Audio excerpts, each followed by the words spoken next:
Hello അപ്പോൾ എല്ലാവർക്കും എൻ്റെ ചാനലിലേക്ക് സ്വാഗതം. ഇതുവരെ എൻ്റെ വീഡിയോസ് കാണാത്തവരാണ് ചാനലൊന്ന് കയറിയിട്ട് സബ്സ്ക്രൈബ് ചെയ്യുക. അതുപോലെ തന്നെ വീഡിയോസൊക്കെ ഇഷ്ടപ്പെട്ടാൽ ലൈക്ക് ചെയ്യുക, ഷെയർ ചെയ്യുക. പിന്നെ എന്തെങ്കിലും അഭിപ്രായങ്ങളൊക്കെ ഉണ്ടെങ്കിൽ കമൻറ്റും കൂടെ ചെയ്യാം കേട്ടോ. പിന്നെ ബെല്ലൈക്കണും കൂടെ ഒന്ന് ക്ലിക്ക് ചെയ്തിട്ട് അതിലുള്ള ഓൾ എന്ന ഓപ്ഷനും കൂടെ ഒന്ന് കൊടുക്കണം കേട്ടോ. എങ്കിൽ ഞാനിടുന്ന വീഡിയോസൊക്കെ നിങ്ങൾക്ക് നോട്ടിഫിക്കേഷനായിട്ട് ലഭിക്കുകയുള്ളൂ കേട്ടോ. അപ്പോൾ ഇന്നത്തെ വീഡിയോ എന്ന് പറയുന്നത് ഒരു കുക്കിംഗ് വീഡിയോ ആണ് കേട്ടോ. അപ്പം എന്താണെന്ന് വെച്ചാൽ ഒരു മീൻകറി വെക്കാമെന്ന് വിചാരിച്ചിട്ടാട്ടോ ഞാൻ വന്നിരിക്കുന്നത്. അപ്പം മീൻ എന്താ കിട്ടിയിട്ടുള്ളതെന്ന് വെച്ചാൽ അയലയായിരുന്നു കേട്ടോ. നല്ല പൊടിയുള്ള അയല തന്നെ ആയിരുന്നു കേട്ടോ കിട്ടിയിട്ടുണ്ടായിരുന്നത്. ഒട്ടും ചെറുതല്ല എന്നാൽ ഒട്ടും വലുതും അല്ല കേട്ടോ. അതിൻ്റെ ഒരു മീഡിയം സൈസ് ആയിരുന്നു കേട്ടോ കിട്ടിയിട്ടുണ്ടായിരുന്നത്. അപ്പോൾ ഞാൻ മീനൊക്കെ നന്നായിട്ട് ക്ലീൻ ചെയ്തിട്ട് വെച്ചിട്ടുണ്ടായിരുന്നു കേട്ടോ. പിന്നെ അതിലേക്ക് ആവശ്യത്തിനുള്ള ചേരുവകൾ എന്തൊക്കെയാണ് എടുത്ത് വെച്ചാൽ ഉള്ളി എടുത്തിട്ടുണ്ടായിരുന്നു, അതുപോലെ തന്നെ തക്കാളി എടുത്തിട്ടുണ്ടായിരുന്നു കേട്ടോ. പിന്നെ ഞാൻ എടുത്തിട്ടുള്ളത് പച്ചമുളകൊന്ന് നടു കീറിയിട്ട് ഇട്ട് കൊടുത്തിട്ടുണ്ടായിരുന്നേ. പിന്നെ അതുപോലെ തന്നെ ഇഞ്ചിയും വെളുത്തുള്ളിയും ഒന്ന് ചതച്ചിട്ടതായിരുന്നു കേട്ടോ. അതിൻ്റെ കൂടെ തന്നെ കുറച്ച് കറിവേപ്പിലയും കൂടെ ഞാൻ എടുത്ത് വെച്ചിട്ടുണ്ടായിരുന്നു. അപ്പോൾ ഇത്രയും നമുക്ക് ആവശ്യമായിട്ട് വരുന്നുള്ളൂ കേട്ടോ. പിന്നെ അതിലേക്ക് എക്സ്ട്രാ നമ്മൾ ഇട്ട് കൊടുക്കുന്നത് പെരിഞ്ചീരകം, ഉലുവയൊക്കെ അങ്ങനെയുള്ള കാര്യങ്ങളായിരുന്നു കേട്ടോ. അപ്പോൾ ഞാനിത് ചട്ടിയൊക്കെ അടുപ്പത്ത് വെച്ചിട്ടുണ്ടായിരുന്നു കേട്ടോ. ചട്ടി നന്നായിട്ട് ചൂടായതിൻ്റെ ലക്ഷണമാണ് ആ കാണുന്നത് കേട്ടോ. എന്താണെന്ന് വെച്ചാൽ ചൂടിത്തിരി ഏറിപ്പോയി. അപ്പോൾ നിങ്ങൾ വയ്ക്കുമ്പോൾ ഒന്ന് ശ്രദ്ധിക്കുക കേട്ടോ. അപ്പോൾ ഞാനിത് ചട്ടിയൊക്കെ അടുപ്പത്ത് നന്നായിട്ട് ചൂടാക്കി വെച്ചപ്പോൾ അതിന് ശേഷം ഞാൻ അതിലേക്ക് കുറച്ച് വെളിച്ചെണ്ണ കൂടെ ഒന്ന് ഒഴിച്ച് കൊടുത്തിട്ടുണ്ടായിരുന്നു കേട്ടോ. എന്നിട്ട് അതിലേക്ക് ഞാൻ ആവശ്യത്തിനുള്ള ഉലുവും കൂടെ ചേർത്ത് കൊടുക്കുന്നുണ്ട്. ചിലയിടത്തൊക്കെ സാധാരണ ഞാൻ കണ്ടിട്ടുണ്ട് ചിലപ്പോഴൊക്കെ കടുകൊക്കെ ചേർക്കാറുണ്ട്. പക്ഷെ ഞങ്ങളിവിടെ മെയിനായിട്ട് ഉലുവയായിട്ട് ചേർത്ത് കൊടുക്കാറുള്ളത്. അപ്പോൾ അതിന് ശേഷം ഞാൻ അതിലേക്ക് ആവശ്യത്തിനുള്ള പെരുംജീരകം കൂടെ ഒന്ന് ചേർത്ത് കൊടുക്കുന്നുണ്ട് കേട്ടോ. ഇത് രണ്ടും പൊട്ടിക്കഴിഞ്ഞതിന് ശേഷം ഞാൻ അതിലേക്ക് ഇഞ്ചി വെളുത്തുള്ളി ഒന്ന് ചതച്ചത് അതിലേക്ക് ഇട്ട് കൊടുത്തിട്ട് നന്നായിട്ടൊന്ന് ഇളക്കി കൊടുക്കുന്നുണ്ട് കേട്ടോ.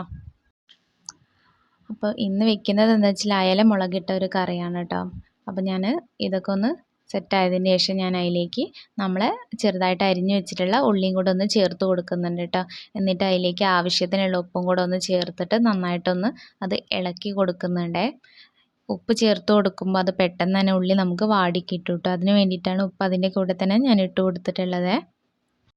ഉള്ളിയൊക്കെ വാടിയതിന് ശേഷം ഞാൻ നമ്മളെ നെടുക് കീറി വെച്ചിട്ടുള്ള പച്ചമുളക് കൂടെ ഞാൻ അതിലേക്കൊന്ന് ചേർത്ത് കൊടുക്കുന്നുണ്ട് കേട്ടോ.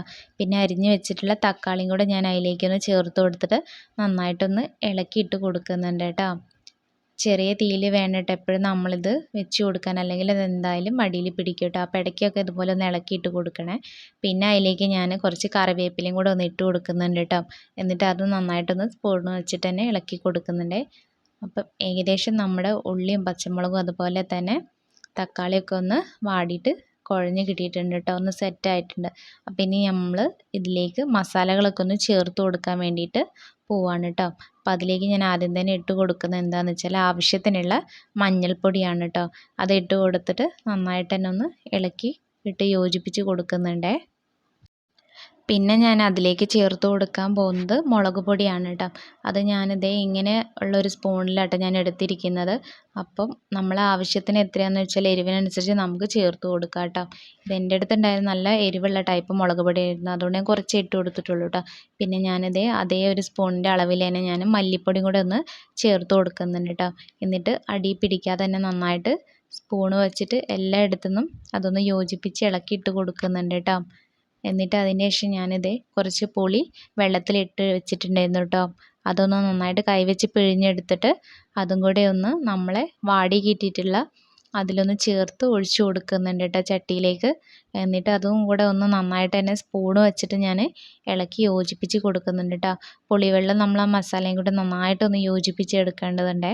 അപ്പോൾ അത് നന്നായിട്ട് തന്നെ ഞാനൊന്ന് യോജിപ്പിച്ച് കൊടുക്കുന്നുണ്ട്. നമുക്ക് നല്ല കട്ടിക്കാണ് മീൻ കറി വേണമെന്നുള്ളതെന്ന് വെച്ചാൽ കുറച്ച് വെള്ളം ഒഴിച്ചു കൊടുത്താൽ മതി കേട്ടോ.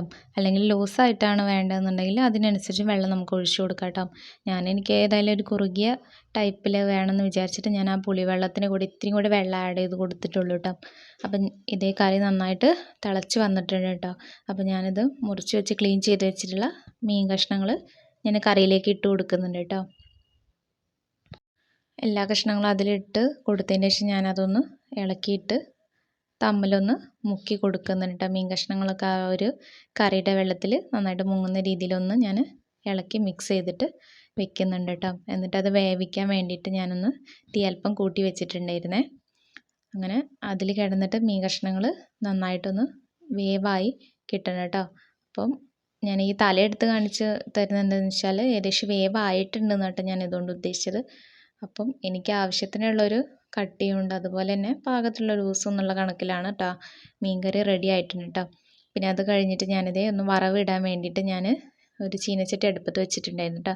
അതിലേക്ക് ആവശ്യത്തിനുള്ള വെളിച്ചെണ്ണ ഒഴിച്ചിട്ട് ഞാൻ അതിലേക്ക് കുറച്ച് ചെറുതായിട്ട് അരിഞ്ഞു വെച്ചിട്ടുള്ള ചീനുള്ളി ചേർത്ത് കൊടുത്തിട്ടുണ്ടായിരുന്നു കേട്ടോ. അത് നന്നായിട്ടൊരു ബ്രൗൺ കളറാവുന്ന വരെ ഒന്ന് ഞാൻ ഇളക്കിയിട്ട് കൊടുക്കുന്നുണ്ട് കേട്ടോ. എന്നിട്ട് കുറച്ച് കറിവേപ്പിലയും കൂടെ ഞാൻ കറിയിലേക്ക് ഇട്ട് കൊടുത്തിട്ടുണ്ടായിരുന്നു. എന്നിട്ട് വറവായിട്ടുള്ള ഉള്ളിയുടെ ആ ഒരു ഇതെടുത്തിട്ട് ഞാൻ കറിയിലേക്ക് ഒഴിച്ചു കൊടുക്കുന്നുണ്ട് കേട്ടോ. എന്നിട്ട് നന്നായിട്ടൊന്ന് ഇളക്കിയിട്ട് കൊടുക്കുന്നുണ്ട് കേട്ടോ. ഇങ്ങനെയാകുമ്പോൾ എല്ലായിടത്തും അത് ആ ഉള്ളിയുടെ ഒരിത് പരന്ന് കിടക്കും കേട്ടോ. അപ്പം എങ്ങനെ കറി നന്നായിട്ട് തന്നെ സെറ്റായിട്ടുണ്ട് കേട്ടോ. ഇങ്ങനെ വറവിടുന്നത് പറയുമ്പോൾ കറിക്ക് പ്രത്യേകിച്ച് ഒരു ടേസ്റ്റ് കൂടും കേട്ടോ. നമുക്കതിൻ്റെ കൂടെ വേണമെങ്കിൽ പെരിഞ്ചീരകം കൂടെ ഒന്ന് ചേർത്ത് കൊടുക്കാം കേട്ടോ. ചീനുള്ളിയുടെ കൂടെ ഞാൻ ഇത്തവണ അങ്ങനെ ഞാൻ ചേർത്ത് കൊടുത്തിട്ടില്ല. സാധാരണ ഞാൻ ഇതുപോലെ കേട്ടോ മീൻകറി വെക്കാറുള്ളത്. അപ്പോൾ എല്ലാവരും ട്രൈ ചെയ്ത് നോക്കാം കേട്ടോ. അപ്പോൾ വീഡിയോസൊക്കെ ഇഷ്ടപ്പെടുമെന്ന് പ്രതീക്ഷിക്കുന്നു കേട്ടോ.